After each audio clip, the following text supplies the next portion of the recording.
Hello friends, study info চ্যানেলে সবাইকে স্বাগতম।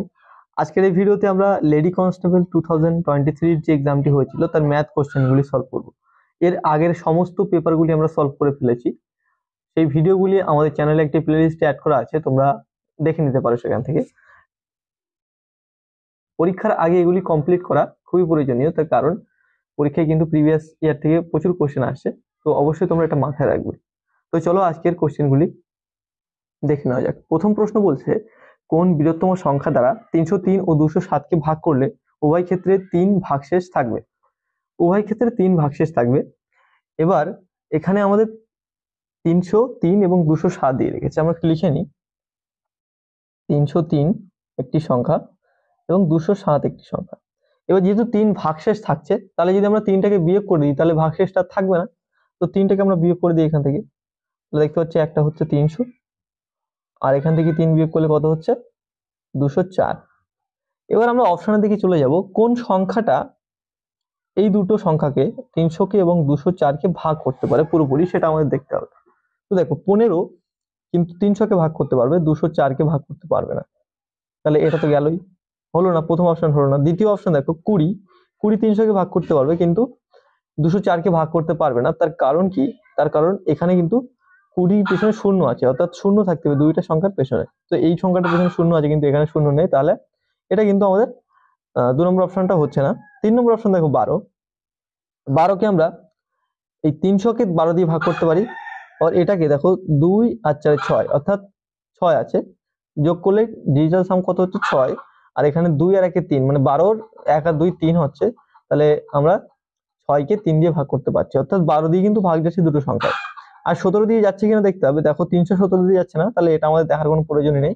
তাহলে অপশন 3 আমাদের সঠিক উত্তর হয়ে যাবে, যে 12 দিয়ে দুটি সংখ্যায় ভাগ যাবে এবং কোনো ক্ষেত্রে ভাগ মানে ভাগশেষ থাকছে না, তার কারণ অলরেডি আমরা 3টা বিয়োগ করে দিয়েছি। এর পরবর্তী প্রশ্ন বলছে, a plus 2b equal to 5 এবং a square plus 4b square equal to 13 হলে a b সমান কত? তো এখানে আমাদের একটু সূত্র ব্যবহার করতে হবে। দেখো a plus 2b equal to 5 বলে রেখেছে এবং a square plus 4b square equal to 13 বলে রেখেছে। তো এখান থেকে আমরা এই যে জিনিসটা আছে a plus 2b equal to 5, এটাকে যদি আমরা দুই সাইডে স্কোয়ার করে দিই তাহলে কি হবে? দেখো এখানে স্কোয়ার করে দিলাম, এখানে স্কোয়ার করে দিলাম, তাহলে দেখো এখানে কি হচ্ছে, a square a plus b whole square সূত্র, তাহলে a square plus b square মানে এটার স্কোয়ার অর্থাৎ 4b স্কোয়ার প্লাস ab অর্থাৎ এই দুটোর গুণফল এবং তার সঙ্গে 2 গুণ, অর্থাৎ 2ab তার সঙ্গে 2 গুণ 4ab। এটা ইকুয়াল টু কত হচ্ছে? এখানে এটার স্কোয়ার হয়ে যাবে, অর্থাৎ 25 হয়ে যাবে এটা। এবার দেখো এই যে a square plus 4b square, এখানে আমাদের অলরেডি মান দেওয়া আছে। a square plus 4b square এর মান কত দেওয়া আছে? 13। তাহলে এখানে আমরা এই জায়গাটায় 13 বসিয়ে দিতে পারি। 13 প্লাস 4ab ইকুয়াল টু আমাদের 25 হচ্ছে। এখান থেকে 13টার থেকে বিয়োগ করে দেবো আমরা, তাহলে 4ab সমান আমরা কি দেখতে পাচ্ছি? 4ab সমান দেখতে পাচ্ছি এটা, এর থেকে বিয়োগ দিলে কত হবে? 12 হয়ে যাবে। এবার 4 দিয়ে এটাকে কেটে দেবো, অর্থাৎ ab সমান আমাদের থাকছে কত? 3 থাকছে। ab সমান আমাদের হচ্ছে কত? 3। এটা গেল সূত্রের মাধ্যমে, আর সূত্র না দিয়েও আমরা করতে পারি। সেটা কিভাবে করতে পারি? দেখো এখানে আমাদের এই যে a এবং b এর ভ্যালু ধরে নিতে হবে। a আর b এর ভ্যালু ধরে নিলে আমরা করতে পারবো, কিন্তু এটা আমাদের অ্যাজিউম করার ক্ষমতাটা রাখতে হবে যে এখানে কি বসলে এবং এখানে a এর মান কি বসলে এবং b এর মান কি বসলে এটা আমাদের 5 হবে। তো দেখো a কে যদি আমরা 3 ধরি আর b কে যদি আমরা 1 ধরি, তাহলে 3 আর 2 একে 2, অর্থাৎ 3 আর 2 এ কত হচ্ছে? 5। আবার এখানে দেখো 13 হচ্ছে কিনা একটু দেখি। a স্কোয়ার অর্থাৎ 1 এর স্কোয়ার 3 এর স্কোয়ার 9 প্লাস এখানে 1 এর স্কোয়ার গুণ 4 অর্থাৎ 4, তাহলে 9 আর 4 13, অর্থাৎ a সমান কত? a সমান 3 এবং b সমান আমাদের 1 হচ্ছে। তাহলে ab সমান কত হবে? ab সমান 3 1 3 হয়ে যাবে। এভাবে আমরা বের করতে পারি, তবে আমাদের এই যে বোঝার ক্ষমতাটা চটপট তৈরি করে ফেলতে হবে, তাহলে কিন্তু আমরা পারবো। অন্যথায় আমরা এইভাবে এখানে সূত্র অ্যাপ্লাই করেও করতে পারি। এর পরবর্তী প্রশ্ন বলছে, 6351 এর সঙ্গে কোন ক্ষুদ্রতম সংখ্যা যোগ করলে যোগফল একটি পূর্ণবর্গ সংখ্যা হবে? তো 6351 এখানে আছে আমাদের, 6351। তো এটা আমরা দেখতে পাচ্ছি প্রায় 6400 কাছাকাছি। 6400 মানে একটা স্কোয়ার, কিসের স্কোয়ার? 80 স্কোয়ার। 80 স্কোয়ার মানে কি? 28টা 64 আর দুটো শূন্য বসে যায় শেষে। তাহলে আমরা দেখতে পাচ্ছি এটা জাস্ট এখানে 49 কম, 49 দিলে এটা 64 হয়ে যাবে। তাহলে 49 আমাদের সঠিক উত্তর হয়ে যাবে, অপশন 2 আছে, অপশন 2 আমাদের সঠিক উত্তর। এর পরবর্তী প্রশ্ন দেখো, বলছে একটি বাক্সে 1 টাকা ও 50 পয়সা মিলিয়ে মোট 52টি মুদ্রা আছে, তাদের মূল্যের অনুপাত 3:5 হলে কোন প্রকার মুদ্রা কটি আছে? তো এখানে আমাদের কাছে একটা 1 টাকার কয়েন আছে। 1 টাকার কয়েনকে আমরা কি বলতে পারি? 100 পয়সা বলতে পারি। আবার এদিকে আমাদের কাছে কি আছে? 50 পয়সার কয়েন। 50 পয়সার কয়েনকে আমরা কি বলতে পারি? 50 পয়সাই বলতে পারি। আচ্ছা, এবার টোটাল আমাদের কাছে 52টি পয়সা আছে। টোটাল পয়সা হচ্ছে বা আমাদের কাছে যে কয়েন আছে, টোটাল কয়েন হচ্ছে আমাদের কাছে 52টা আছে। এইবার তারা হচ্ছে কটা করে আছে আমরা জানি না, আমরা ধরে নিচ্ছি এই যে 100 পয়সা অর্থাৎ 1 টাকা এক্সট্রা আছে, আর 50 পয়সা হচ্ছে ওয়াইটা আছে। এবার আমরা কি জানি যে এর সঙ্গে এটা গুণ করে দিলেই আমাদের টোটাল টাকা মানে মূল্যের পরিমাণ চলে আসবে। টোটাল মূল্য এখানে কি বলে রেখেছে আমাদের কাছে? 3:5 বলে রেখেছে। তো যেহেতু অনুপাতে আছে তো আমরা এগুলোকে কেটে নিতে পারি, এগুলোকে কেটে নিতে পারি, অর্থাৎ এখানে 2 আর 1 হচ্ছে। এইবারে এখান থেকে আমরা করব, এখান থেকে আমরা ক্যালকুলেশন করব, করে x আর y এর মান বের করব। দেখো এই দুটোকে গুণ করলে এটা আসছে, এই দুটোকে গুণ করলে এটা আসছে। তাহলে আমরা কি লিখতে পারি? 2 এর সঙ্গে x গুণ করব অর্থাৎ 2x বাই 1 এর সঙ্গে y গুণ করব, তাহলে y ইকুয়াল টু কি হচ্ছে আমাদের? এই 2 এর সঙ্গে x গুণ করলে 3 হচ্ছিল, তো 2 এর সঙ্গে x এর সামনে 3 লিখে দেবো। আর 1 এর সঙ্গে y গুণ করলে y হচ্ছিল, y এর সামনে আমরা 5 রেখে দেবো। তো দেখো এই যে 5টা, এই 2টা আছে, 2টা এর সঙ্গে গুণ হয়ে যাবে, আর এর সঙ্গে যে একটা আছে একটা এর সঙ্গে গুণ হয়ে যাবে। অর্থাৎ x বাই y আমরা যদি ভালো করে লিখি তাহলে কি দাঁড়াচ্ছে? এখানে 3/10 দাঁড়াচ্ছে। তাহলে এগুলো কি? এগুলো হচ্ছে কয়েন কটা করে আছে সেটা, কয়েনের অনুপাত, কয়েনের যে পরিমাণের অনুপাত। তো এখান থেকে টোটাল আমাদের কত হচ্ছে? এগুলো তো মানে ইউনিটে এসছে তাই না? টোটাল আমাদের কত এসছে? 3 আর 10 13। 13 মানে আমাদের টোটাল কয়েন বলে রেখেছে 52টা, অ্যাকচুয়াল ভ্যালু তো আমাদের 52টা। 13 মানে যদি 52টা হয় অর্থাৎ কত গুণ আছে এটা? এটা আমাদের 4 গুণ আছে, অর্থাৎ এর সঙ্গেও 4 গুণ করতে হবে, এর সঙ্গেও 4 গুণ করতে হবে। তাহলে একটা হবে কত? 3 4 12, একটা হবে 4 10 40। অর্থাৎ একটা কয়েন আছে 12টা, আর একটা কয়েন আছে কত? 40টা। আর এটা কোন অপশনে আছে আমাদের? অপশন 3 এ আছে। অপশন 3 আমাদের সঠিক উত্তর হয়ে যাবে। এর পরবর্তী প্রশ্ন বলছে এ একটি কাজ 20 দিনে করতে পারে, 5 দিন কাজ হওয়ার পর এ চলে যায়, বাকি কাজ বি 22 × 1/2 দিনে শেষ করে, এ ও বি একত্রে করলে কাজটি কত দিনে শেষ হতো? তো এখানে এ একটি কাজকে 20 দিনে করতে পারছে, আমরা একটু লিখে নিই, এখানে এ একটি কাজকে করতে পারছে 20 দিনে।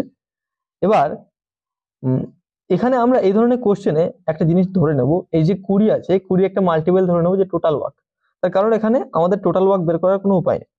তো আমরা এখানে টোটাল ওয়ার্ককে ধরে নেব যে আমাদের টোটাল ওয়ার্ক হচ্ছে, এই আমরা 3 গুণ ধরে নিচ্ছি, অর্থাৎ 60 আমরা ধরে নিচ্ছি টোটাল ওয়ার্ক। তাহলে এ 20 দিনে 60 ইউনিট কাজ করতে পারে, অর্থাৎ এর এফিসিয়েন্সি কত? 3 × 60, 3 বেরোচ্ছে। এবার কি বলছে দেখো, এটা আমরা বের করলাম এফিসিয়েন্সি, এটা কত টাইম লাগে, আর এটা টোটাল ওয়ার্ক, এটা টোটাল ওয়ার্ক, এটা মাথায় রাখতে হবে, টোটাল ওয়ার্ক। এবার কি বলছে যে 5 দিন কাজ হওয়ার পরে এ চলে যায়, তাহলে এ কিন্তু 5 দিন কাজ করে, তাহলে 5 দিন কাজ করে 3 এফিসিয়েন্সি দিয়ে, তাহলে টোটাল কত ইউনিট হচ্ছে? 15 ইউনিট। 15 ইউনিট কাজ হচ্ছে, তাহলে থাকছে কত ইউনিট? 60 থেকে আমরা 15 বাদ দিয়ে দেবো, 60 থেকে 15 বাদ দিলে থাকছে আমাদের 45 ইউনিট। 45 ইউনিট কাজ এখনো বাকি আছে। এবার এই বাকি কাজ বি করেছে 22 × 1/2 দিনে, তাহলে 45 ইউনিট কাজ করছে বি 22/2, 22 × 1/2 মানে কি? 45/2, অ্যাকচুয়ালি 45/2 এ কাজ করছে। তো এই দুইটা উপরে উঠে যাবে, অর্থাৎ এটা কেটে দেবো, তো এটা উপরে উঠে গেলে কত থাকছে? এটা 2 থাকছে। তাহলে বি যখন আমরা একটা কাজের ইউনিটকে সময় দিয়ে ভাগ করলাম তখন আমাদের কাছে এফিসিয়েন্সি ইউনিট চলে আসলো। তাহলে বি এর এফিসিয়েন্সি কত? 2, আর এ এর এফিসিয়েন্সি আমরা কত বের করেছিলাম? 3। তাহলে দুজনে আমরা এফিসিয়েন্সি পেলাম।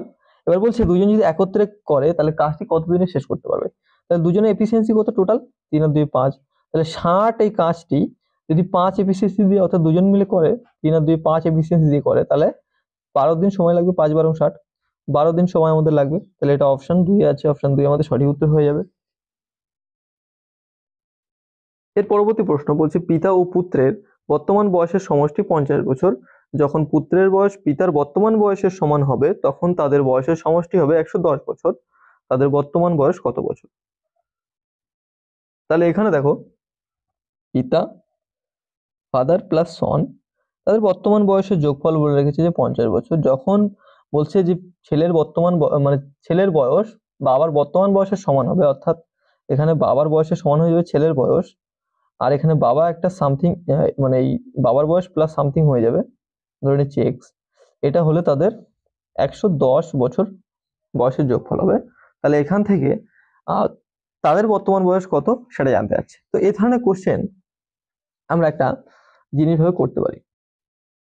তোমাদেরকে আগে একটা জিনিস বুঝতে হবে, আমি তোমাদের একটা এক্সাম্পলের সাহায্যে বুঝিয়ে দিচ্ছি। দাঁড়াও, এখানে মনে করো যে বাবা আর ছেলে, বাবার বয়স হচ্ছে 30 বছর আর ছেলের বয়স কত, 10 বছর।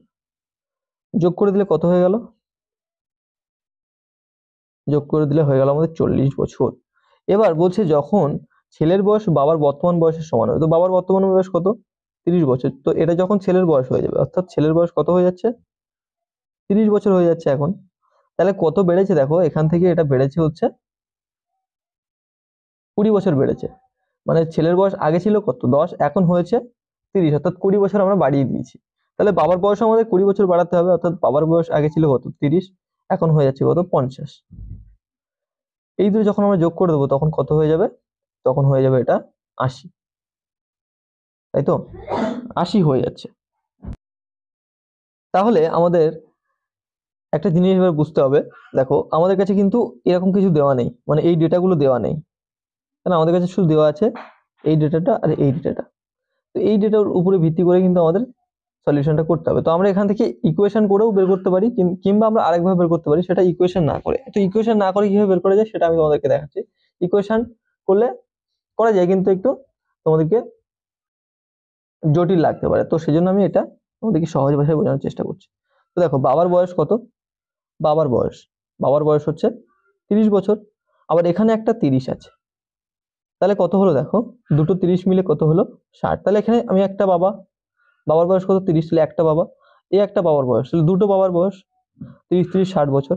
আচ্ছা যদি আমরা এটাকেও যোগ করে দিই তাহলে কত হচ্ছে, এটাকে আর এটাকে এই দুটোকে যোগ করে দিই তাহলে দেখো হচ্ছে কত, 60 বছর। তাহলে এই একটা বাবার বয়স, দুটো বাবার বয়স, দুটো বাবার বয়স মিলে কত, 60 বছর হচ্ছে।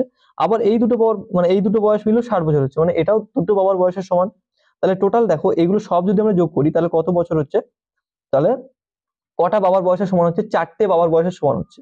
দেখো এখানে একটা বাবার বয়স, এই একটা দুটো বাবার বয়স, আবার সেম ভাবে এই যে 60 হচ্ছে মানে এটাও দুটো বাবার বয়স, তাহলে 4টে বাবার বয়স। তাহলে 4টে বাবার বয়স সমান হচ্ছে আমাদের কত, টোটাল যোগ করলে কত হচ্ছে, 120, 120 হচ্ছে। বা আমরা এই দুটোকে যোগ করতে পারি, সেম জিনিস, এগুলো যোগ করলে যেরকম এটা এসছে, এই দুটো যোগ করলে এটা এসছে, অর্থাৎ এই দুটোকে যোগ করে দিলেও সেই 120 আসবে, নর্মাল জিনিস। তাহলে এখান থেকে আমরা এটা কেটে দেবো, দিলে আমরা কত পাচ্ছি দেখো, বাবার সমান আমরা পাচ্ছি 30 বছর বয়স। তো বাবার বয়স আমরা এখান থেকে বের করে ফেললাম। তাহলে এই ধরনের কোশ্চেনে আমাদের কি করতে হবে, জাস্ট আমাদের এই দুটোকে যোগ করতে হবে, এই দুটোকে যোগ করে 4 দিয়ে ভাগ করে দিলেই বাবার বয়স চলে আসবে। তাহলে আমরা এই দুটোকে জাস্ট যোগ করবো, এখানে দেখো কত আছে, এটা হচ্ছে 50 আর 110, তাহলে কত হচ্ছে, 160 হচ্ছে। এই 160কে যখন আমরা 4 দিয়ে ভাগ করে দেবো তখন কত হবে, 40 বছর হয়ে যাবে বাবার বয়স। তাহলে বাবা আর ছেলের বয়স টোটাল হচ্ছে 50 বছর, তো এখান থেকে বাবার বয়স যদি 40 বছর হয় তাহলে ছেলের বয়স কত, 10 বছর, 10 বছর দিলে তো 50 বছর হবে। তাহলে একটা হবে 40 আর একটা হবে কত, 10 বছর। বাবা হবে 40 আর ছেলে হবে কত, 10 বছর। এটা কোন অপশনে আছে আমাদের, অপশন একে আছে, অপশন 1 আমাদের সঠিক উত্তর হয়ে যাবে। আশা করছি তোমরা বুঝতে পেরেছো। তোমরা যদিও কোনোদিন এই জিনিসটা ভুলে যাও, জাস্ট আমি এই যে এটাকে 4 দিয়ে ভাগ করলাম, এটা যদি ভুলে যাও তাহলে তোমরা একবার এটা জাস্ট পাঠিয়ে নেবে, যে বাবার বয়স একটা কিছু একটা ধরে নেবে আর ছেলের বয়স কিছু একটা ধরে নেবে, তার যোগফল লিখে নেবে। আবার বাবার বয়সের মানে বাবার বর্তমান বয়সের সমান হয়ে যাবে ছেলের বয়স, তাহলে এখান থেকে এটাও সমান হবে এর সঙ্গে, তাহলে কত বাড়লো সেটা এখানে বাড়িয়ে দেবে, দিলে এটা হয়ে যাবে। এবার তোমরা যোগ করে দেখবে যে এই ইকুয়েশনটা মানে 4 দিয়েই ভাগ করতে হচ্ছে। তো এইভাবে তোমরা মনে রাখতে পারো বিষয়টাকে। এর পরবর্তী প্রশ্ন বলছে 2 ইন্টু 4 × 9, এখানে স্টার চিহ্ন দেওয়া আছে, 2 * 4 * 9 = 4 on 6 8 on 3 * 5 * 7 ইকুয়াল টু এখানে দেওয়া আছে 9 2 5 4 9 এবং 8 * 5 * 6 সমান এখানে দেওয়া আছে 6 4 2 5 3 6। তাহলে এখানে 9 * 7 * 3 সমান কি হবে? তো একটা জিনিস যদি তোমরা লক্ষ্য করো, এখানে 2 * 4 * কি দেওয়া আছে 9, এটা মানে আমাদের দেওয়া আছে 41 68 1। তোমরা দেখতে পাচ্ছ 2 এর স্কোয়ার কত হয় 4, 4 এর স্কোয়ার কত হয় 16 আর 9 এর স্কোয়ার কত হয় 81। তাহলে এখানে জাস্ট স্কোয়ার গুলো পাশাপাশি বসানো আছে। তাহলে আমাদের 9 * 7 * 3 ইকুয়াল টু কি হবে? 9 এর স্কোয়ার কত 81, 7 এর স্কোয়ার কত 49 আর 3 এর স্কোয়ার কত 9। তাহলে 8 on 499, এটা আমাদের সঠিক উত্তর হয়ে যাবে, অপশন 2 এ আছে। এর পরবর্তী প্রশ্ন বলছে 1550 টাকাকে দুটি ভাগে বিভক্ত করে 5% এবং 8% হারে জমা রাখলে 3 বছর পরে 300 টাকা সুদ পাওয়া গেল, দুটি অংশের পরিমাণ কত? তো এখানে আমাদের টোটাল টাকাটা কি 1550 টাকা, সেটাকে দুটি ভাগে ভাগ করা হয়েছে। কোন দুটি ভাগ আমরা জানি না। এবার সেই দুটি ভাগে যে মানে যে পার্সেন্ট অনুযায়ী আমাদের দেওয়া হয়েছে সেটা হচ্ছে 5% এবং 8%, এবং 3 বছর পরে সেখানে আমাদের টোটাল 300 টাকা সুদ পাওয়া গেছে। তাহলে দুটি অংশের পরিমাণ কি? তাহলে এখানে দেখো 3 বছর পরে আমাদের 300 টাকা সুদ পাওয়া গেল। তাহলে প্রতি বছরে কত টাকা করে সুদ পাওয়া যাচ্ছে? এখানে এক বছরে ধরে কত, এক বছরে আমাদের সুদ পাওয়া যাবে 100 টাকা। 3 দিয়ে ভাগ করে দিলে এক বছরে আমাদের কত টাকা পাওয়া যাবে? 100 টাকা। তাহলে আমরা এক বছরে 100 টাকা সুদ বের করে ফেললাম। এবার এখানে যদি আমরা দেখো 5% আর 8% বলেছে, দুটোকে যদি আমরা 5% ধরে নিই, প্রথম যে ভাগটা 5% সুদের হারে দেওয়া হয়েছে, দ্বিতীয় ভাগটাও 5% দেওয়া হয়েছে, প্লাস তার সঙ্গে 3% দেওয়া হয়েছে। তাহলে টোটাল 5 আর 3 কত হচ্ছে? 8%। এইভাবে আমরা করলাম। তাহলে আমরা যদি এই যে 1550 টাকা আছে, 1550 টাকা আছে, এটার 5% বের করি, তাহলে আমাদের বেরিয়ে যাবে যে কত টাকা হচ্ছে। এটার 5% মানে 5/100 করবো আমরা, এখান থেকে এটা কেটে দেবো। আচ্ছা, এখানে গুণ করে দিই, এটা 5 5 25 এর 5 হাতে 2, 5 15 75 আর 2 77, আর এই 10টার জন্য একটা পয়েন্ট এখানে বসে যাবে, অর্থাৎ 77.5 টাকা হচ্ছে আমাদের সুদ। কিন্তু আমরা দেখতে পাচ্ছি এখানে আমাদের 100 টাকা আমরা সুদ পেয়েছি, কিন্তু এখানে আমরা 5% দিয়ে করলে আমাদের সুদ হচ্ছে 77.5 টাকা। তাহলে এখানে যে বেশিটা পাচ্ছি, এখানে কিছু বেশি পাচ্ছি, তো 100 কেন হচ্ছে? কিছু বেশি পাচ্ছি, তাই এই বেশিটা কেন পাচ্ছি? এই 3% জন্য বেশি পাচ্ছি আমরা। তাহলে আমরা এখান থেকে দেখবো কত টাকা হচ্ছে গ্যাপটা, মানে কত টাকা বেশি পাচ্ছি। তাহলে এখান থেকে এটা বিয়োগ করে দেবো আমরা। দেখতে পাচ্ছি এটা কত 5 পয়েন্ট, আর এখান থেকে আমাদের 2 মানে 22.5 টাকা আমরা বেশি পাচ্ছি। তাহলে 3%-এর জন্য আমরা 3%-এর জন্য আমরা কত টাকা বেশি পাচ্ছি? 22.5 টাকা। তাহলে এখান থেকে আমরা 1%-এর জন্য কত পাবো এবং 100%-এর জন্য কত পাবো সেটা বের করবো। তাহলে 3%-এর জন্য যদি আমাদের এত টাকা হয়, 3%-এর জন্য আমরা 225 এটা পাচ্ছি, মানে 22.5 টাকা। এখান থেকে আমরা 3 দিয়ে এটাকে কেটে দেবো, তাহলে 1%-এর মান আমরা পেয়ে যাবো এখান থেকে কত? এখান থেকে কাটলে 3 7 21 আর 3 5 15, 7.5 হচ্ছে। এবার এখান থেকে 100% মানে 100 দিয়ে গুণ করতে হবে, এটাকে 100 দিয়ে গুণ করলে কত হবে? 750 হয়ে যাবে। তাহলে 750 টাকা আমাদের কি হচ্ছে? 100%-এর মান দাঁড়াচ্ছে। এবার 100% মানে কি জিনিস? এই যে টোটাল 5% এবং 3%, টোটাল 8%, 8%টা মানে আমাদের 100%। এটা আমাদের খেয়াল রাখতে হবে। 100% মানে কিন্তু টোটাল টাকাটা না। এখানকার যেহেতু আমরা হিসাব করেছি, তাহলে এখানকার 5% আর 3% মিলে কত হলো? 8%। এই 8%-এর মান হচ্ছে আমাদের 750 টাকা। এবার টোটাল আমাদের কত ছিল? টোটাল হচ্ছে 1550 টাকা ছিল, সেখান থেকে আমরা একটা ভাগ পেলাম, মানে 8%-এর ভাগটা পেলাম 750 টাকা। তাহলে বাদ বাকি ভাগটা পেতে গেলে আমরা বিয়োগ করে দেবো এর থেকে। তাহলে 750 থেকে বিয়োগ করে দিলে আমরা কি পাবো? এখান থেকে 800 টাকা পেয়ে যাবো। তাহলে একটা ভাগ 800 টাকা আর একটা ভাগ কত? 750 টাকা। তাহলে এটা আমাদের কোন অপশনে আছে? অপশন 2 আছে। অপশন 2 আমাদের সঠিক উত্তর হয়ে যাবে। এর পরবর্তী প্রশ্ন বলছে 64666849 এর বর্গমূল নির্ণয় করো। এখানে মোট 7টা সংখ্যা আছে, তো 7টা সংখ্যার বর্গমূল আমাদেরকে বের করতে বলছে। তো আমরা একটু লিখে নিই সংখ্যাগুলি। 64666849, তো যেহেতু 9 আছে, তাহলে 9 থাকলে আমরা কি জানি যে 9 থাকলে কোন কোন সংখ্যার স্কোয়ার করলে 9 আসে? আমরা জানি 7 এর স্কোয়ার করলে 9 আসে, আর 3 এর স্কোয়ার করলে 9 আসে। অর্থাৎ শেষের সংখ্যাটি আমাদের হয় 7 হবে, আর নয়তো 3 হবে। এবার দেখো প্রত্যেকটা অপশনে কিন্তু 3 আছে, অর্থাৎ 7 এর গল্প আমাদের কাছে নেই, শুধুমাত্র 3 এর গল্পই আমাদের কাছে আছে। তো 7 এর গল্পটা আমাদের কাছে নেই, শুধুমাত্র 3 এর গল্পটাই আছে। এইবার আমাদের যেটা করতে হবে, এখানে দেখো, এখানে দেখো 600 কত আছে, 646 আছে। তাহলে আমরা কতটা স্কোয়ার করলে 600-র কাছাকাছি যাই? 600 আমরা জানি 25 স্কোয়ার করলে কত হয়? 25 × 625। তার আগে কিন্তু 600 দিকে যায় না, তার আগে 500 ক্যাটাগরিতে থাকে। তাহলে যে আমরা 25-এ যাব সেই আমাদের কত কি চলে আসবে? 625 চলে আসবে। আবার যদি আমরা 26-এ চলে যাই তাহলে 676 চলে আসবে। দেখো এখানে 676 অনেক বেশি হয়েছে, এখানে 64 আছে, অর্থাৎ 646 আছে, তো 676 এর ক্যাটাগরিতে এটা পড়ছে না। তাহলে আমরা এখানে কি লিখবো? এটা 25 লিখে দেবো, এখানে 25। তাহলে এখানে একটা সংখ্যা বসবে, এখানে কত বসবে আমরা জানি না, জানার দরকারও নেই। তার কারণ আমরা দেখো অপশনে আমরা দেখতে পাচ্ছি একটাই আছে যে 2500 সামথিং, 2500 সামথিং তারপরে 3, মানে এখানে আমাদের 25 দিয়ে শুরু হচ্ছে এবং সেটা 3 থাকছে একটা অপশনে, সেটা হচ্ছে অপশন 2 এ। তাহলে এভাবে কিন্তু আমরা এটাকে খুব কুইকলি করে ফেলতে পারি। এছাড়া এটাকে লং মেথডে একভাবে বের করা যায়, তো লং মেথড আমরা এখন যাব না, তার কারণ পরীক্ষার হলে কিন্তু লং মেথড করতে গেলে আমাদের প্রচুর সমস্যায় পড়তে হবে, প্রচুর সময় নষ্ট হয়ে যাবে। এর পরবর্তী প্রশ্ন বলছে 3টি চেয়ার ও 2টি টেবিলের মোট মূল্য 2900 টাকা, 4টি চেয়ার ও 3টি টেবিলের মোট মূল্য 4200 টাকা, একটি চেয়ার ও একটি টেবিলের মোট মূল্য কত টাকা? তো এখান থেকে আমরা এটাকে কিভাবে বের করতে পারি? এটাকে আমরা নর্মালি ইকুয়েশন করে বের করতে পারি। দেখো এখানে 3টি চেয়ার অর্থাৎ 3C লিখতে পারি আমরা, আর 2টি টেবিলকে 2T লিখতে পারি, এটার দাম হচ্ছে 2900 টাকা। আচ্ছা সেম ভাবে এখানে কি বলেছে যে 4টি চেয়ার, তো 4C লিখলাম, প্লাস 3টি টেবিল, তো 3T লিখলাম, এটার দাম কত বলেছে? 4200 টাকা।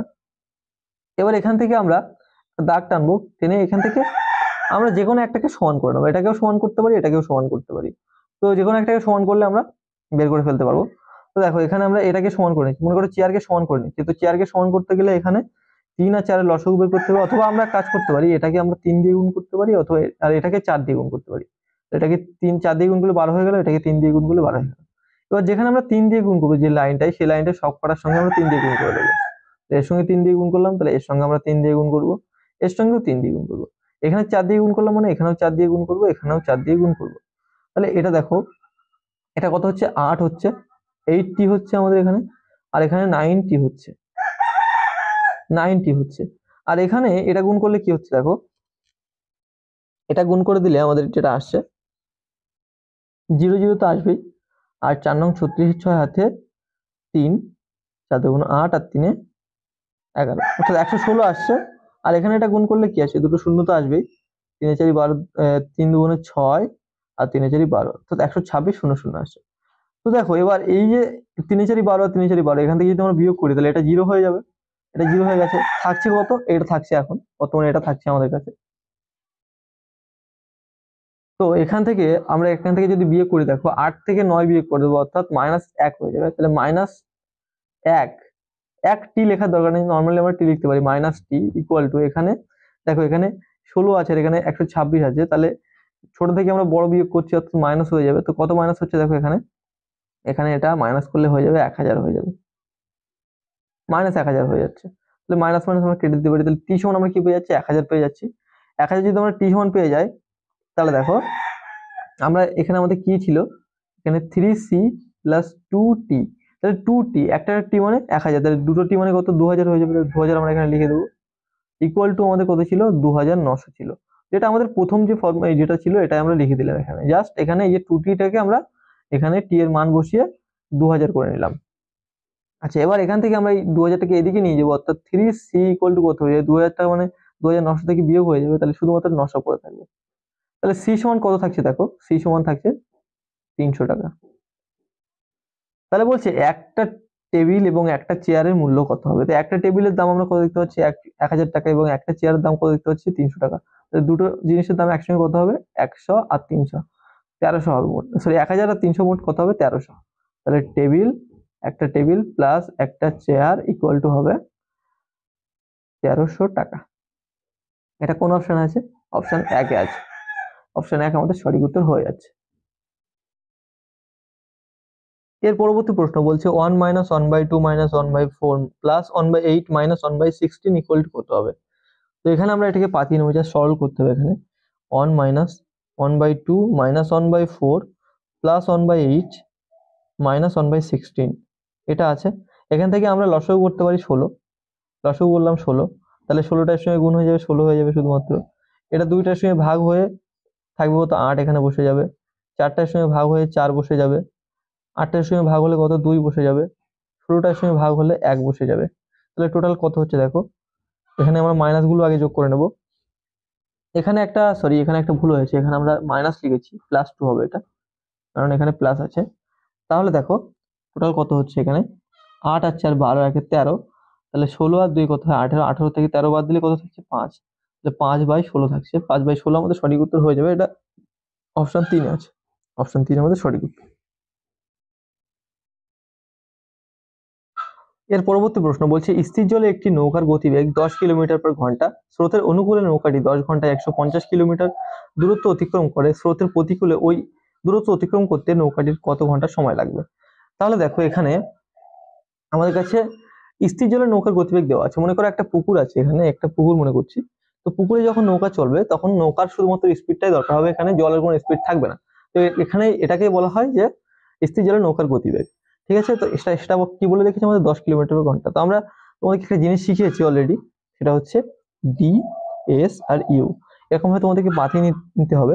তো এটা তোমাদের ডাউন স্ট্রিম অর্থাৎ অনুকূলের গতিবেগ, এটা হচ্ছে আপ স্ট্রিম অর্থাৎ প্রতিকূলের গতিবেগ, এটা হচ্ছে স্থির জলের নৌকার গতিবেগ। এবং এই যে গ্যাপগুলো দেখতে পাচ্ছ, এই একটা গ্যাপ এবং একটা গ্যাপ, এটা হচ্ছে কারেন্ট অর্থাৎ স্রোতের গতিবেগ।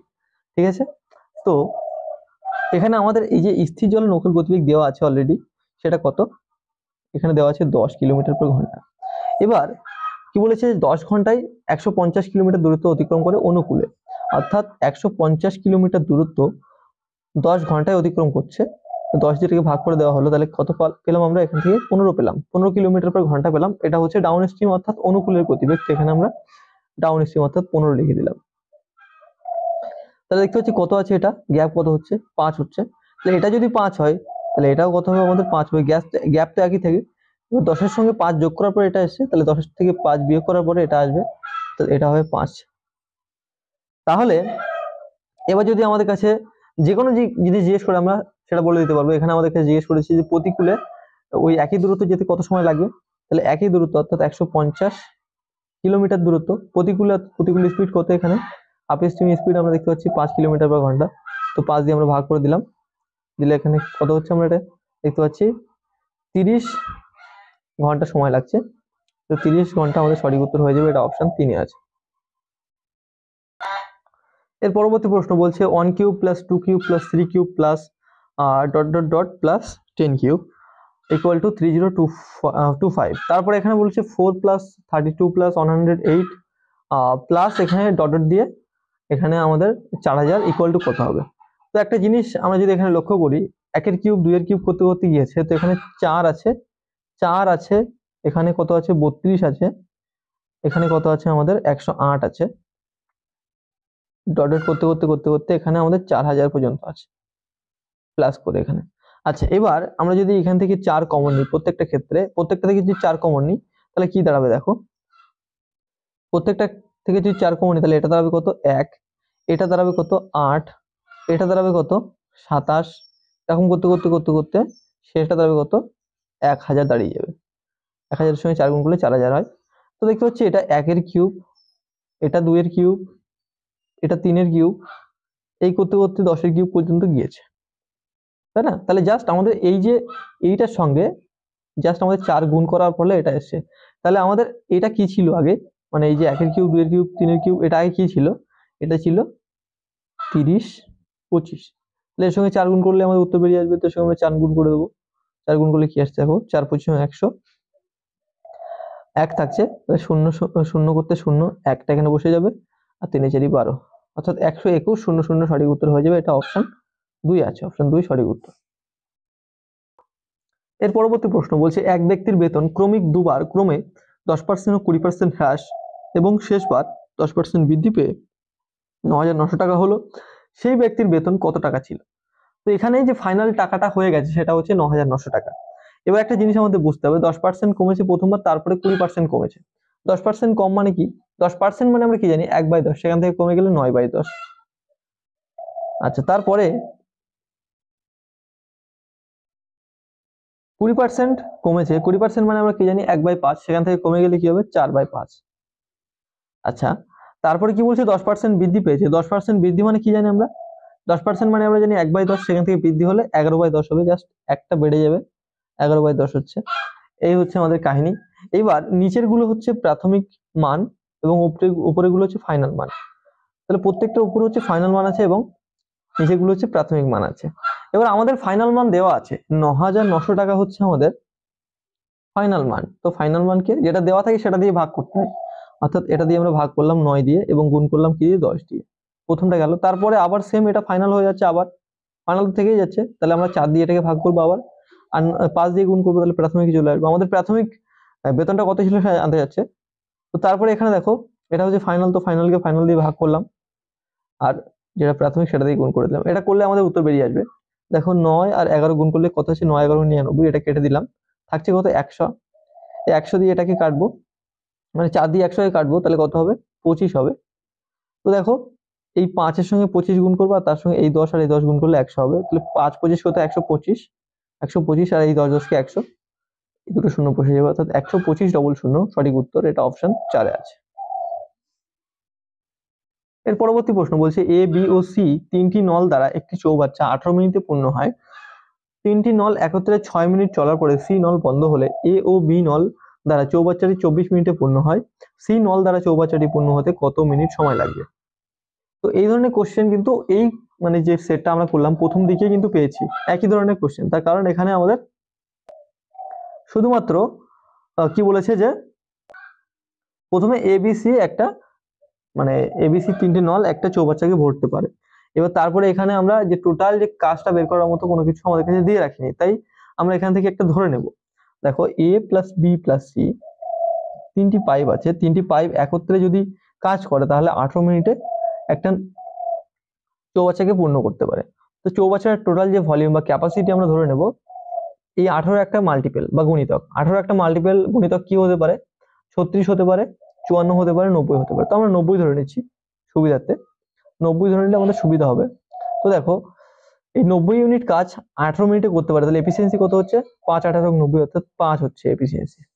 এইবার কি বলছে যে তিনটি নল একত্রে 6 মিনিট চলার পরে, তাহলে তিনটি নল একত্রে 6 মিনিট চলেছে, তাহলে 5 এফিসিয়েন্সি করে 6 মিনিট চলেছে, তাহলে কত হচ্ছে টোটাল 5 ছক 30 ইউনিট কাজ করেছে।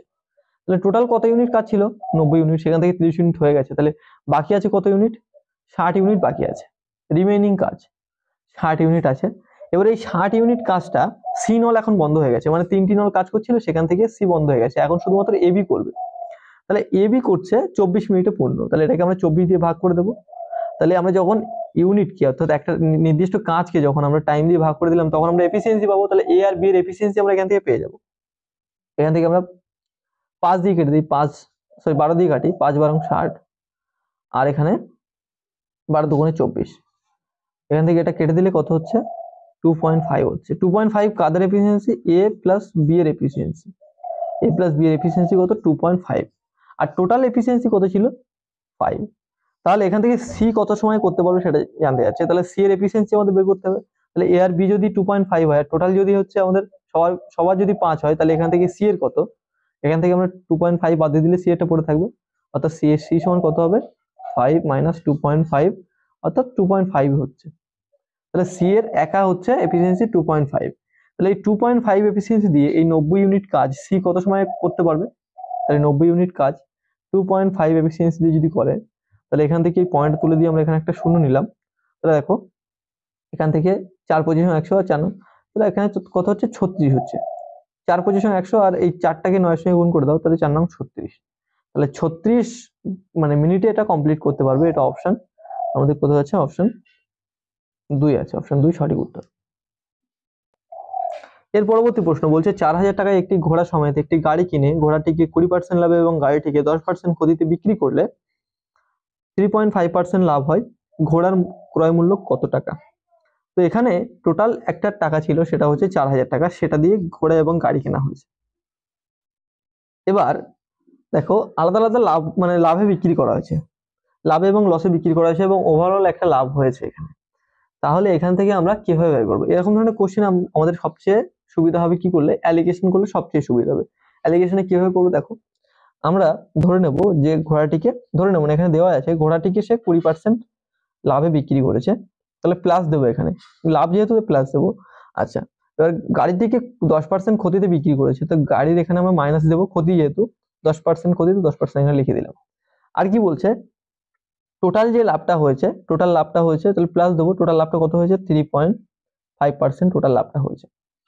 তাহলে এখান থেকে আমরা অ্যালিগেশন করবো, মানে কি এখান থেকে এদিকে আসবে আর এখান থেকে এদিকে আসবে, জাস্ট ডিফারেন্স বের করতে হবে। তো দেখো একই সাইন থাকলে আমাদের জাস্ট ডিফারেন্স বের করলে হয়ে যাবে। এখান থেকে দেখতে পাচ্ছি 20 থেকে 3.5 বাদ দিলে এখানে 16.5 হচ্ছে, 16.5। এখানে আমাদের এই রেশিও সাইন ইউজ করতে হবে, রেশিও সাইন না ইউজ করলে হবে না, যেহেতু অ্যালিগেশন করছি। নিচে যে ফলাফলটা আছে সেটা রেশিওতে আসে। আচ্ছা, এবার এখান থেকে দেখো যেহেতু ডিফারেন্স বের করছি, তাহলে এখানে মাইনাস আছে এখানে প্লাস আছে, তাহলে আলটিমেটলি কি হবে, ডিফারেন্স বের করলে এটা যোগ হয়ে যাবে, অর্থাৎ 13.5 হয়ে যাবে। এটা আমাদের খেয়াল রাখতে হবে, এটা কিন্তু গুলিয়ে ফেললে অঙ্ক শেষ হয়ে যাবে, অঙ্ক এখানে ভুল। ঠিক আছে, জাস্ট আমাদের এখানে যদি আমরা বিয়োগ করতে যাই, তাহলে এখানে অ্যাকচুয়ালি আলটিমেটলি আমাদের যোগ করতে হবে, এটা হচ্ছে ব্যাপার। তাহলে এখান থেকে এই পয়েন্ট আর এই পয়েন্ট আমরা তুলে দিতে পারি। এবার আমরা 5 দিয়ে এটাকে কেটে দেবো দুই সাইডে। তাহলে এখান থেকে 5 দিয়ে কাটলে কি হচ্ছে দেখো, 5 দুগুণে 10 আর 5 সাথে 35। আর এখানে কি হচ্ছে, এখানে কি হচ্ছে 3 5 এ 15, আবার কি হচ্ছে 3 5 এ 15, 33 হচ্ছে। আমরা আবার কাটতে পারি এটাকে, 3 দিয়ে কাটতে পারি, 3 নং 27 আর 3 11 33। তাহলে টোটাল কত হচ্ছে আমাদের 9:11 হচ্ছে। তাহলে টোটাল যদি আমরা একটু যোগ করি, 9 আর 11 কে যোগ করলে টোটাল কত হবে আমাদের 20 হবে। 20 মানে এই যে টোটাল টাকাটা আমাদের কত টাকা ছিল, 4000 টাকা। 20 মানে কিন্তু আমাদের 4000 টাকা, এটা আমাদের খেয়াল রাখতে হবে। 20 মানে 4000 টাকা, অর্থাৎ কত গুণ আছে এটা, এটা দেখতে পাচ্ছি 200 গুণ আছে, 200 গুণ আছে। তাহলে এখানে বলছে ঘোড়ার ক্রয় মূল্য কত। তো আমরা কি করেছিলাম, ঘোড়াটাকে এখানে, এটা হচ্ছে আমাদের হর্স আর এটা হচ্ছে আমাদের কার। তাহলে ঘোড়ার ক্রয় মূল্য মানে এই যে 9 এর মান বের করতে বলছে, তাহলে 9 এর সঙ্গে আমরা কি করব, 9 এর সঙ্গে আমরা 200 গুণ করে দেবো। 9 এর সঙ্গে 200 গুণ করলে কি হবে, 1800 হয়ে যাবে। তাহলে এটা কোন অপশন আছে, অপশন 4 এ আছে, অপশন 4 আমাদের সঠিক উত্তর হয়ে যাবে। এর পরবর্তী প্রশ্ন বলছে কোন অর্থ বার্ষিক 6% হার সরল সুদে 3 বছরের সুদ আসল 3540 টাকা হলে সুদ কত টাকা হবে। তাহলে এখানে আমাদের সুদের হার বলে দিয়েছে 6% এবং 3 বছরে এটা সুদ আসলে হয়ে যাচ্ছে কত, 3540 টাকা। তো একটা জিনিস আমাদের এখানে খেয়াল করতে হবে, আমাদের যে প্রিন্সিপাল সবসময় তাই কি 100% থাকে।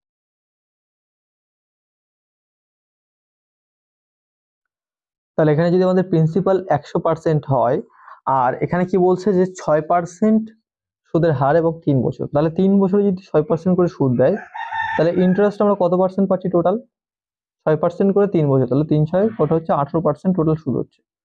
তাহলে এই যে প্রিন্সিপালের সঙ্গে যখন আমরা ইন্টারেস্ট যোগ করি, তখন আমাদের অ্যামাউন্ট হয়ে যায়, অ্যামাউন্ট বা সুদ আসল আমরা বিভিন্ন বা মূলধন প্লাস সুদ বলে থাকি। এটা কত হবে, এর সঙ্গে এটা যোগ করতে হতো 118%।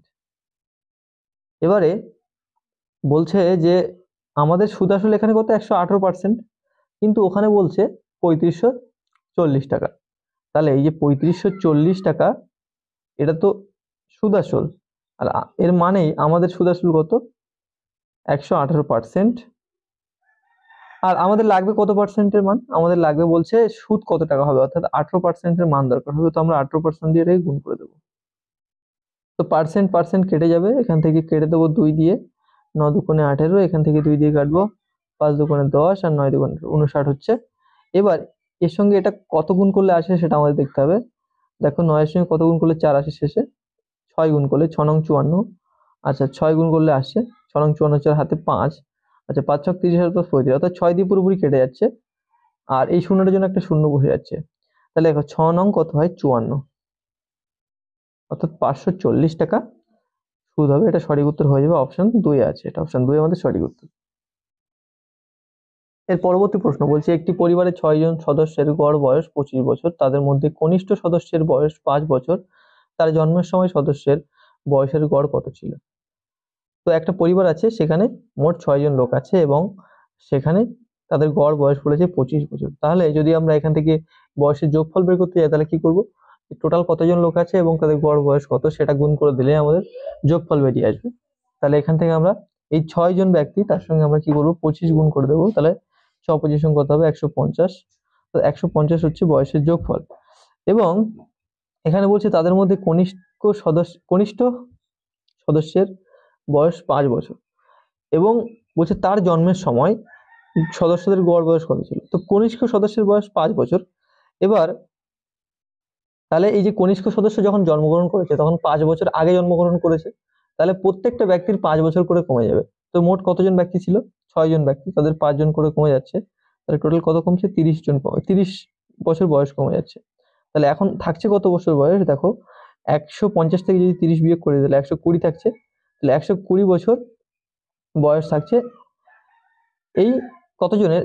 এবার দেখো এখানে যে মানে যে কনিষ্ঠতম যে ব্যক্তিটা আছে বা যে সদস্যটা আছে তাকে আমরা বের করে দিয়েছি, মানে যখন 5 জনকে বের করে দিয়েছি তখন এটা বেরিয়ে গেছে। তাহলে মানে আমাদের কাছে এখন পড়ে থাকছে কতজন? এখন পড়ে থাকছে 6 জন, সরি 5 জন, কারণ আগে 6 জন ছিল, একজন বেরিয়ে গেছে, তাহলে 5 জন আছে। তাহলে এই যে 120 এটাকে আমরা এই 5 জনের বয়স দিয়ে ভাগ করে দিলেই, এই 5 জন দিয়ে ভাগ করে দিলেই তাদের গড় বেরিয়ে আসবে 24 বছর। তাহলে এটা অপশন 3 আছে, অপশন 3 সঠিক উত্তর হয়ে যাবে। এর পরবর্তী প্রশ্ন বলছে বৃহত্তম ভগ্নাংশ কোনটি? 7/8, 13/16, 31/40 আর 63/80। তো তোমাদেরকে আমি শিখিয়েছিলাম দুরকম মেথড অ্যাপ্লাই করার জন্য। প্রথম হচ্ছে ডিফারেন্স মেথড, দ্বিতীয় হচ্ছে এলসিএম মেথড।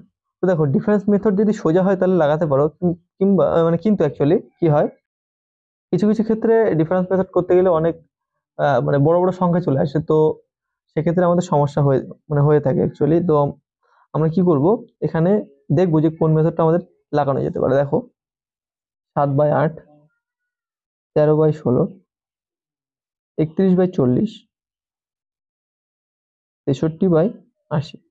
তো যদি ডিফারেন্স বের করি আমরা, দেখো এখানে 1 ডিফারেন্স, এখানে 3 ডিফারেন্স, এখানে 9 ডিফারেন্স, আর এখানে 7 ডিফারেন্স, এরকম ডিফারেন্স আমাদের কাছে আসছে। তাহলে 7 না, এটা দুঃখিত, এটা হচ্ছে আমাদের 17 ডিফারেন্স। তাহলে এখানে এই যে 17, 9 এবং 17 আর 9 এর মধ্যে লসাগু বের করতে হবে, বের করে এদের সঙ্গে গুণ করতে হবে, করে যে সংখ্যাটা আসবে সেটাই আমাদের, যে সংখ্যাটা বড় হবে সেটাই বড় ভগ্নাংশ। কিংবা আমরা আরেক কাজ করতে পারি, সেটা হচ্ছে আমরা এখানে যে 80 আছে, 40, 16 এবং 8 এদের লসাগু বের করতে পারি। এদের লসাগু বের করে আমরা করতে পারি খুব সহজে। দেখো এদের লসাগু কি হবে, 80 যদি আমরা প্রত্যেকটাকে 80 বানাতে চাই, নিচেই সব মানে প্রত্যেকটাকে 80 বানাতে চাই, তাহলে কি করতে হবে, এখানে আমাদের 10 গুণ করতে হবে, তাহলে 80 হয়ে যাবে। তাহলে এখানে 10 গুণ করলে উপরেও 10 গুণ করতে হবে, তাহলে এটা কত হয়ে যাচ্ছে 70।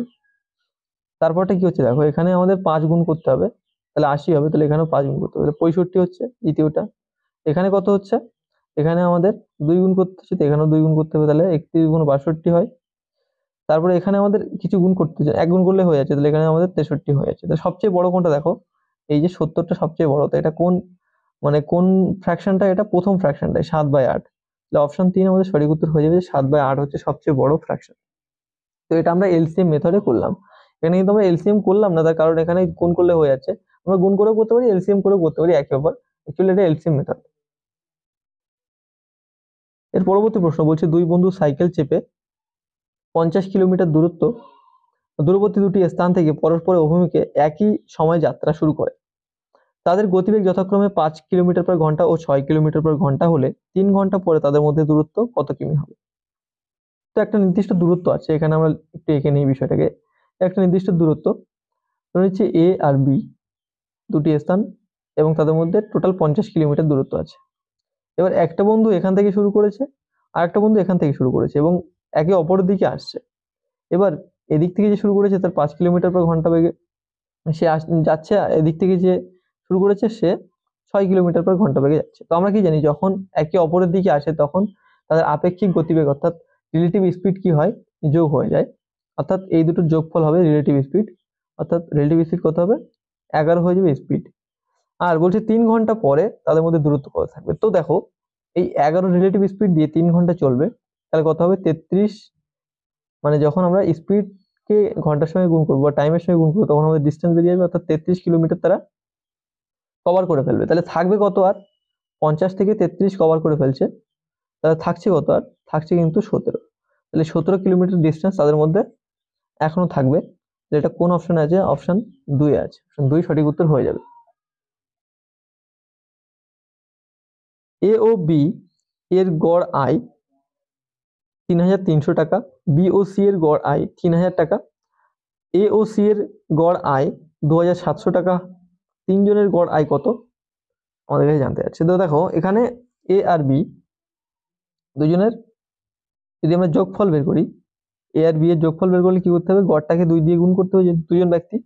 তাহলে 33 শূন্য শূন্যের সঙ্গে 2 গুণ করলে এদের যোগফল বেরিয়ে গেল। বি আর সি এদের যোগফল বের করতে গেলে এই যে 3,000, এর সঙ্গে আমাদের 2 গুণ করতে হবে। এ আর সি এদের যোগফল বের করতে গেলে এই যে 2,700 টাকা এর গড় আছে আয়, এখান থেকে আমাদের এর সঙ্গে 2 গুণ করতে হবে। এটা করলে আমরা কি পেয়ে যাব? যে প্রত্যেকটা যোগফল পেয়ে যাব। এবার দেখো আমাদেরকে, আমরা যদি এগুলো সবকটা যোগ করি তাহলে দেখো কি হচ্ছে, এটা এ একটা দুটো এ পাবো, দুটো বি পাবো, দুটো সি পাবো। তাহলে আমরা কি পাবো? 2a plus 2b plus 2c পেয়ে যাব। আর এখানে ইকুয়াল টু আমরা কি পাবো? এগুলো সবকটা যোগফল, এটা যোগ এটা যোগ এটা, এগুলো সব যোগফল করতে হবে।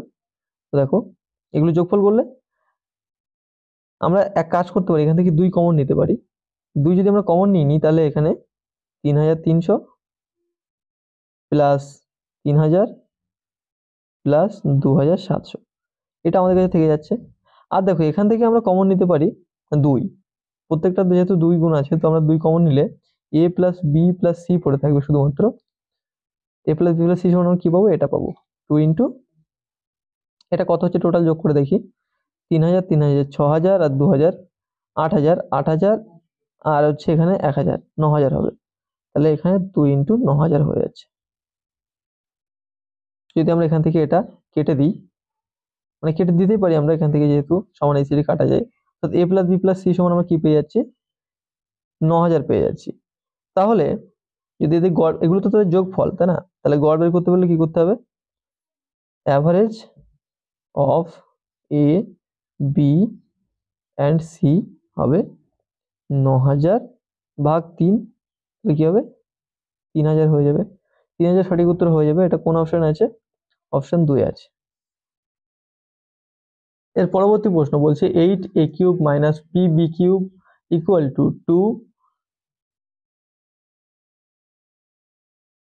2a minus 3b into 4a square plus 6ab plus 9b square হলে p এর মান কত?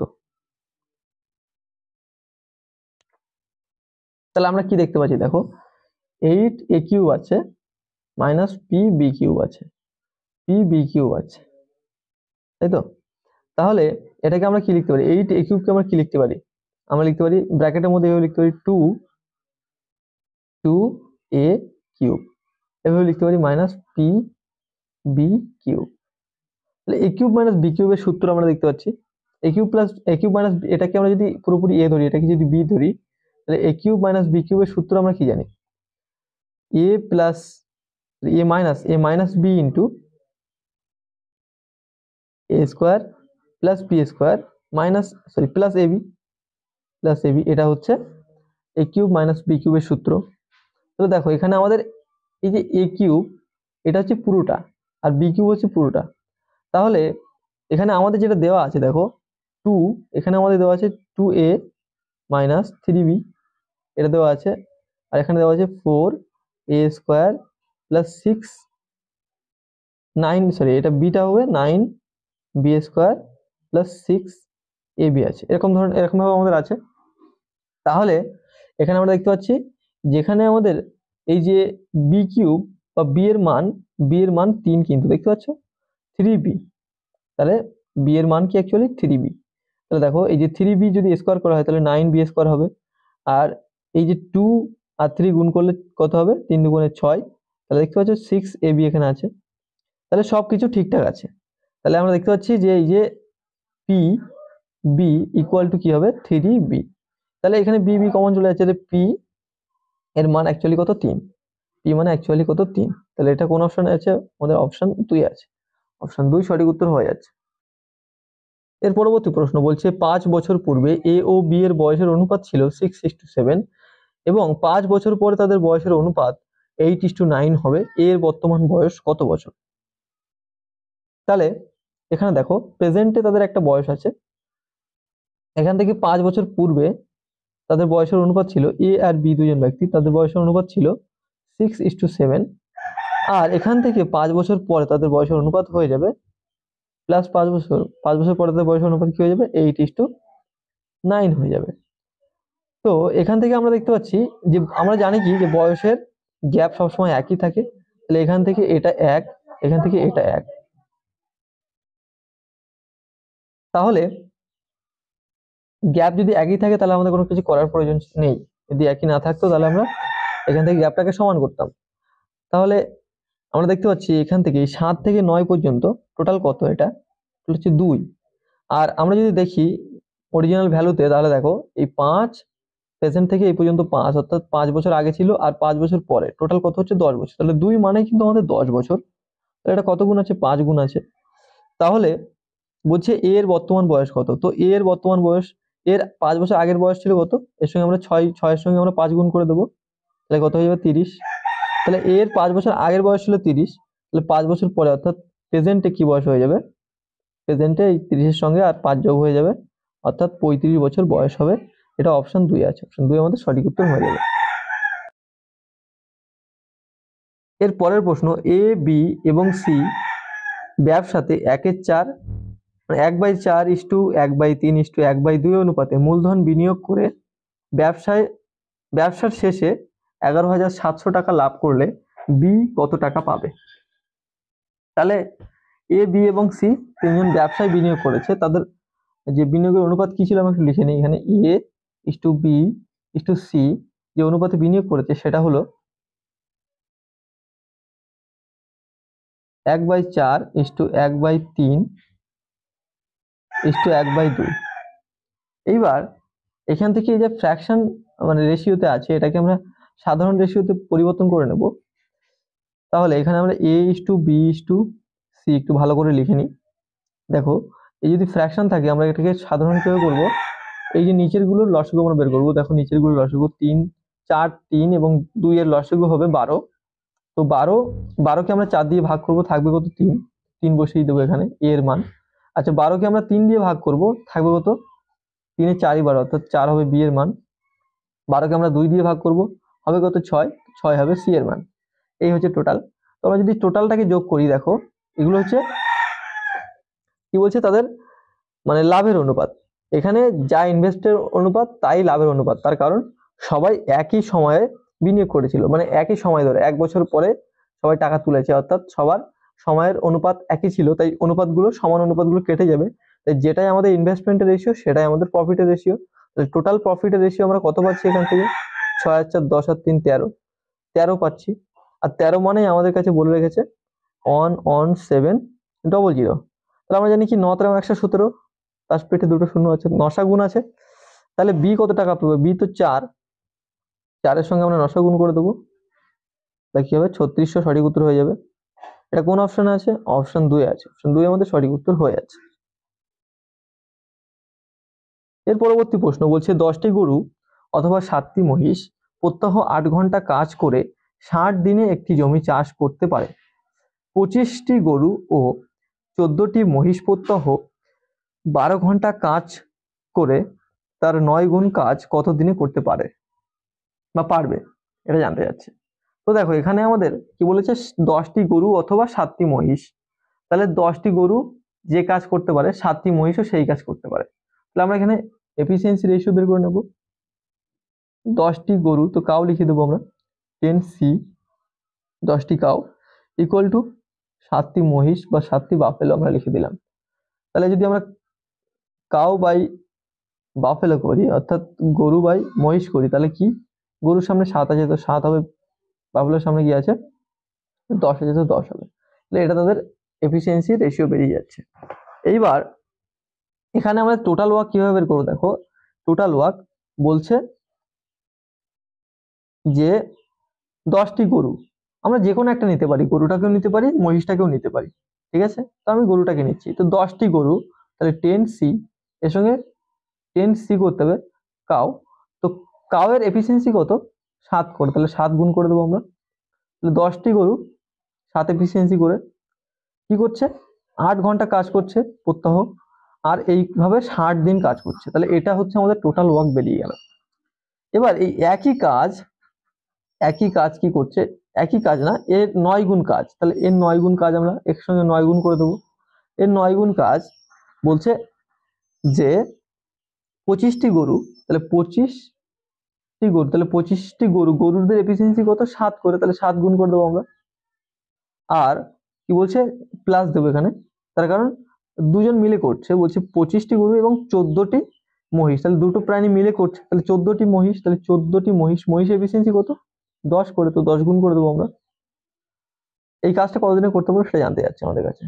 তো যদি আমরা এখান থেকে এটা করে ফেলি, এখান থেকে যদি আমরা করে ফেলি তাহলে কত হচ্ছে দেখো, এটা হচ্ছে 140, আর এটা হচ্ছে 140, আর এটা কত হচ্ছে 7 25 এবং 175। যদি যোগ করে ফেলি তাহলে কত দাঁড়াচ্ছে দেখো, 5, এখানে 7 আর 4 11, এক হাতে 1, 315 হচ্ছে। তাহলে 315 এবার কত দিনে করতে পারবে সেটা আমাদের কাছে জানতে যাচ্ছিল। আমরা এখানে x গুণ করে দিই, x দিনে করতে পারবে।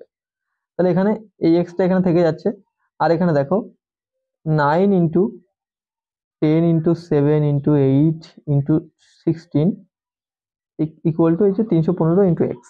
এখান থেকে আমরা কাটাকুটি করবো, দেখো 9 দিয়ে এটাকে কেটে ফেলবো। তাহলে 9 দিয়ে এটা কাটলে 3 নং 27, 3 নং 27 থাকছে কত? এখানে 4 থাকছে 45, 5 নং 45, তো এটা থাকছে। এবার 7 দিয়ে এটাকে কাটবো, 7 দিয়ে এটা কাটলে কত হচ্ছে? 5 হচ্ছে। 5 দিয়ে আমরা এটাকে কেটে দিতে পারি, এটাকে 5 দিয়ে কাটলে 12 হচ্ছে। তাহলে 8 12 96, 96 এর পিঠে একটা শূন্য বসে যাবে জাস্ট, এটা করলেই। তাহলে এখানে একটা জিনিস আমরা ভুল করেছি, এখানে দেখো একটা জিনিস ভুল করেছি। এখানে বলেছিল যে 25টি গরু এবং 14টি মহিষ প্রত্যহ 12 ঘন্টা কাজ করে, তো 12 ঘন্টা আমরা এখানে গুণ করিনি, তো এখানে 12 ঘন্টা আমরা লিখিনি। এখানে আমাদের 12 ঘন্টা লিখতে হবে, যেহেতু 12 ঘন্টা কাজ করে। তাহলে 12 ঘন্টার সঙ্গে 12 ঘন্টা কেটে দিলাম, তাহলে 8 এর সঙ্গে এই 10 জাস্ট গুণ হয়ে যাবে, তাহলে x এর মান কি পড়ে থাকবে? x ইকুয়াল টু হয়ে যাবে 80। তাহলে 80 আমাদের সঠিক উত্তর হয়ে যাবে, এটা অপশন একই আছে। এর পরবর্তী প্রশ্ন বলছে দুটি সংখ্যার গসাগু ও লসাগু, লসাগুর গুণফল 24, সংখ্যা দুটির বিয়োগফল 2 হলে বড় সংখ্যাটি কত? তো দুটি সংখ্যা লসাগু গসাগুর গুণফল বলে রেখেছে এলসিএম ইন্টু এইচসিএফ, এর গুণফল কি বলে রেখেছে? 24। তো আমরা কি জানি, দুটি সংখ্যার গুণফল যা হয় লসাগু আর গসাগুর গুণফল তাই হয়। অর্থাৎ দুটি সংখ্যা আমরা ধরে নিচ্ছি এ আর বি, তাহলে এ আর বি যা, তাহলে গসাগু আর লসাগুর গুণফল তাই, তাহলে কি হবে? এটা 24। আর সংখ্যা দুটি বিয়োগফল 2 বলেছে, অর্থাৎ সংখ্যা দুটির বিয়োগফল আমরা ধরে নিচ্ছি এ মাইনাস বি ইকুয়াল টু 2 হচ্ছে। তাহলে এমন কোন সংখ্যা আছে যে দুটিকে গুণ করলে আমরা, যে দুটিকে গুণ করলে 2 আসে, সরি গুণ করলে 24 আসে এবং বিয়োগ করলে 2 আসে? তাহলে আমরা কি জানি, 12 দুগুণে 24 আর 4 ছক 24, এটাকে আমরা কি লিখতে পারি? 12 দুগুণে 24 এভাবে লিখতে পারি, অথবা আমরা লিখতে পারি 4 গুণ 6 24, এভাবে লিখতে পারি। তাহলে দেখো গ্যাপ 2 কোনটা আসছে? এটা কিন্তু গ্যাপ 2 আসছে, তাহলে এটাই সঠিক উত্তর হয়ে যাবে, যে 4 এর সঙ্গে 6 গুণ করা আছে। এবার এখানে দেখো, এখানে বড় সংখ্যাটি কোনটি? বড় সংখ্যাটি কিন্তু 6, তাহলে 6 আমাদের সঠিক উত্তর হয়ে যাবে, এটা অপশন 4 এ আছে। এর পরবর্তী প্রশ্ন বলছে ক্ষুদ্রতম মান কোনটি? তাহলে এখানে দেখো 0.05, মানে 0.5 স্কোয়ার আছে। 0.5 কে আমরা কি লিখতে পারি?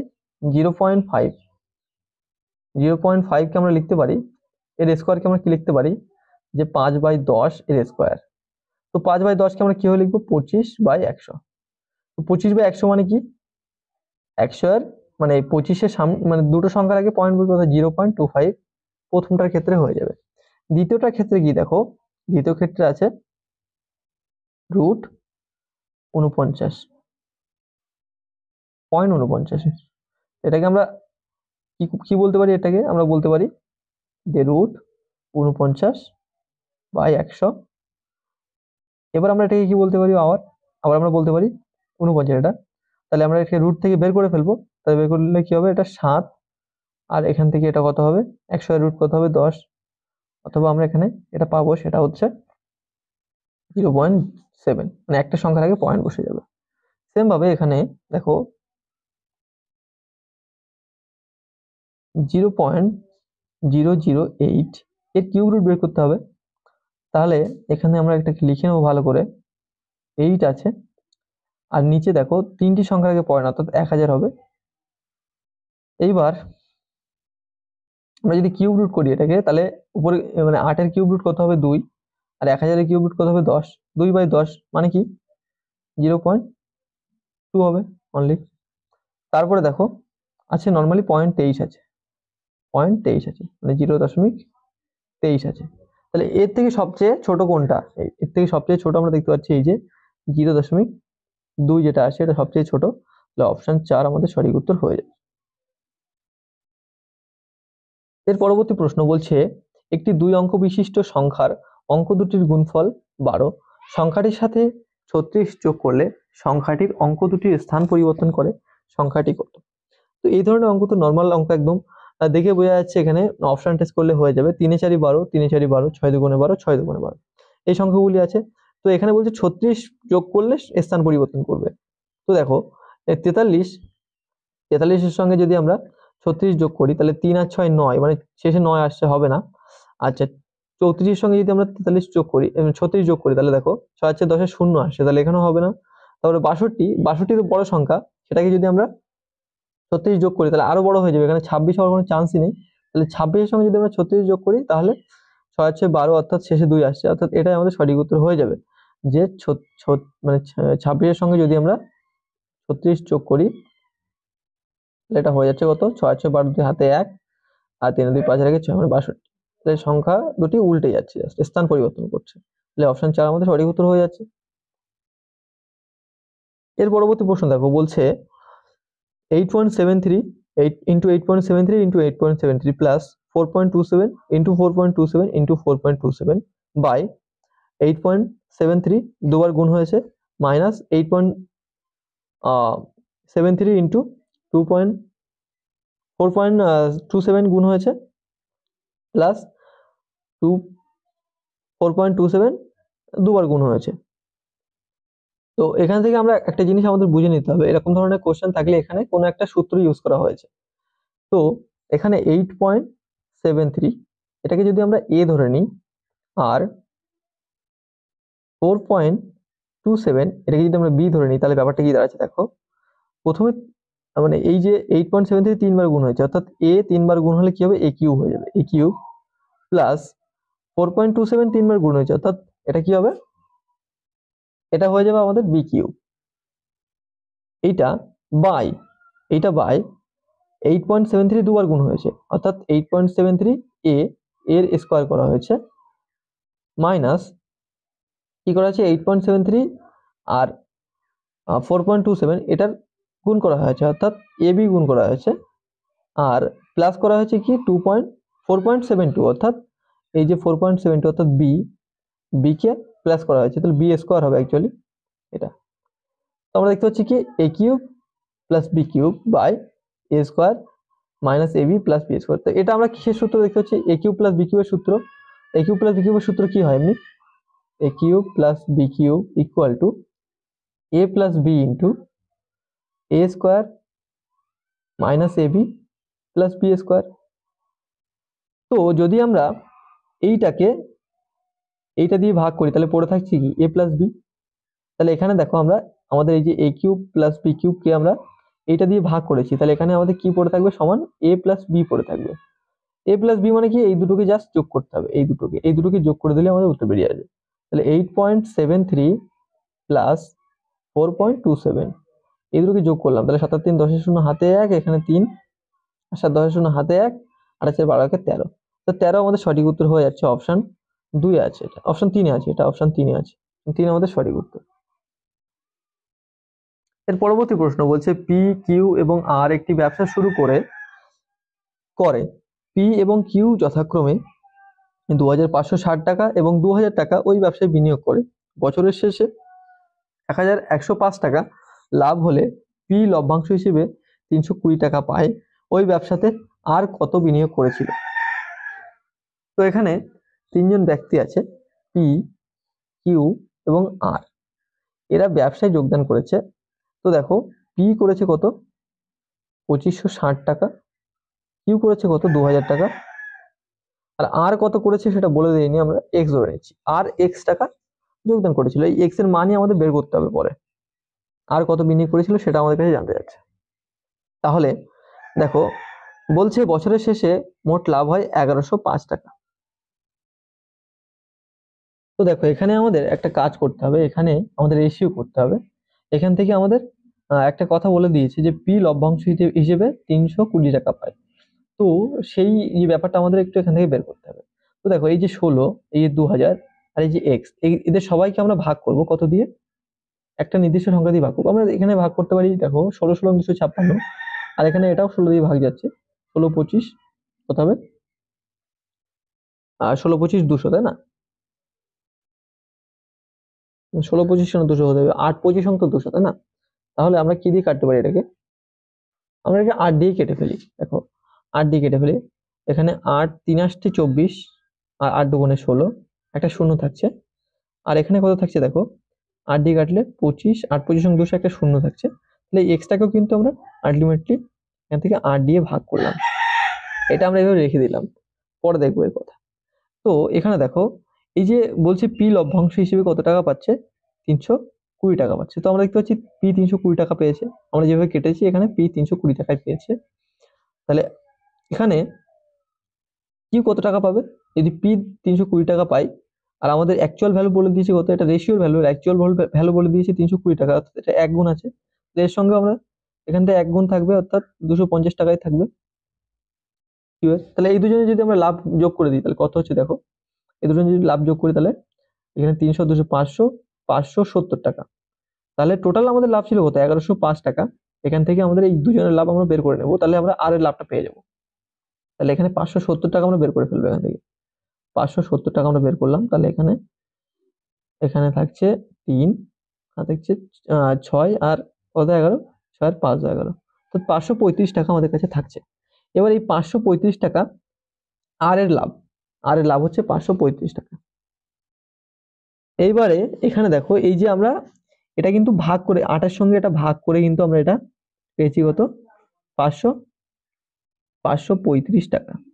এটা আমরা 8 এর সঙ্গে, মানে এক্স কে 8 দিয়ে ভাগ করে পেয়েছি। তাহলে আমরা যদি এক্স এর মান পেতে যাই তাহলে আমাদের কি 8 দিয়ে আবার গুণ করে এক্স এর কাছে যেতে হবে। তাহলে 535 কে আমরা কি করব? 8 দিয়ে গুণ করে দেবো, তাহলে আমরা আমাদের উত্তর পেয়ে যাবো। 50 টা 40 শূন্য হাতের 4, 3 8 24, আর 4 কত হয়? 3 8 24, আর 4 28, 8 হয়, হাতে থাকে 2, 50 টা 40, আর 2 এ 42, অর্থাৎ 4280 টাকা আমাদের সঠিক উত্তর হয়ে যাবে। অপশন 3 আছে এটা। এর পরবর্তী প্রশ্ন বলছে সরলতম মান নির্ণয় করুন। এখানে B plus C by A minus B into C minus C. আচ্ছা, আমরা এটাকে লিখে ফেলি, সবার প্রথমে লিখে ফেলি এটাকে। আমরা একটু ওয়েট করে লিখে ফেলি আগে। তো এখানে আমরা এটা লিখে ফেললাম। এবারে দেখো, এই নিচের গুলো আমরা লসাগু বের করব। তো নিচের গুলো লসাগু বের করলে কি হবে দেখো, এখানে আমরা একটা দাগ টানি লম্বা, টেনে নিচের গুলো লসাগু করি। নিচের গুলো লসাগু করলে দেখো এ মাইনাস বি, এ মাইনাস বি, আর এখানে C minus A, C minus A, আর বি মাইনাস সি, আর বি মাইনাস সি, এরকম আছে। তাহলে আমরা এখান থেকে একটা করে জিনিস নিয়ে নিতে পারছি। তাহলে এ মাইনাস বি লসাগু করলে কি যে কোনো একটা করে নিলে হয়। সি মাইনাস এ, আর আমাদের কি আছে? বি মাইনাস সি, এই আছে আমাদের কাছে। এইবার এইটা দিয়ে আমরা, এই পুরোটা দিয়ে আমরা এটাকে ভাগ করব। দেখো এইটা আর এটা কেটে যাচ্ছে, তাহলে থাকছে কি? সি মাইনাস এ, এটাও থাকছে, এটা এটার সঙ্গে এটা কেটে যাচ্ছে, শুধুমাত্র থাকছে বি মাইনাস সি। এখানে বি প্লাস সি, আর এখানে থাকছে কি? বি মাইনাস সি প্লাস, এক্ষেত্রে দেখো এ মাইনাস বি আর বি মাইনাস সি কেটে যাচ্ছে, তাহলে থাকছে সি মাইনাস এ। তাহলে প্রথমে কি আছে? সি প্লাস এ আর সি মাইনাস এ। তারপরে আবার এখানে দেখো, যদি আমরা কাটাকুটি করে দেখো, এই সি মাইনাস এ আর বি মাইনাস সি এগুলো কেটে যাচ্ছে, তাহলে থাকছে কি? A minus B. তাহলে A plus B into A minus B, এই থাকছে। তাহলে দেখো এখানে আমরা দেখতে পাচ্ছি A plus B plus C into B minus C.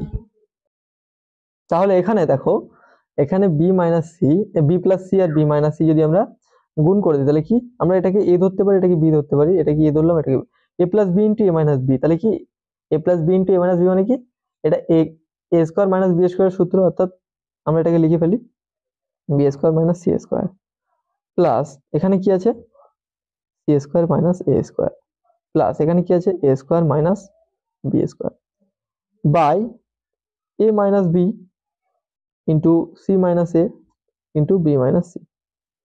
এগুলোর পরেগুলো বললাম না, তার কারণ কি পরেরগুলো একইভাবে আমাদের হচ্ছে, তো পরেরগুলো আর বললাম না।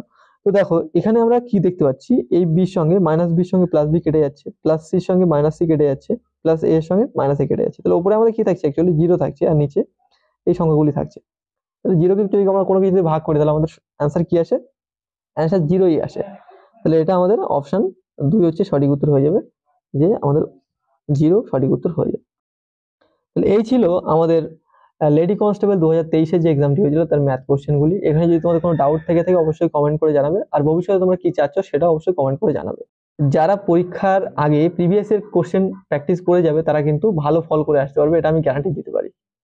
তো ভালো করে প্র্যাকটিস করতে থাকো, হচ্ছে পরবর্তী ভিডিওতে, সে পর্যন্ত টাটা।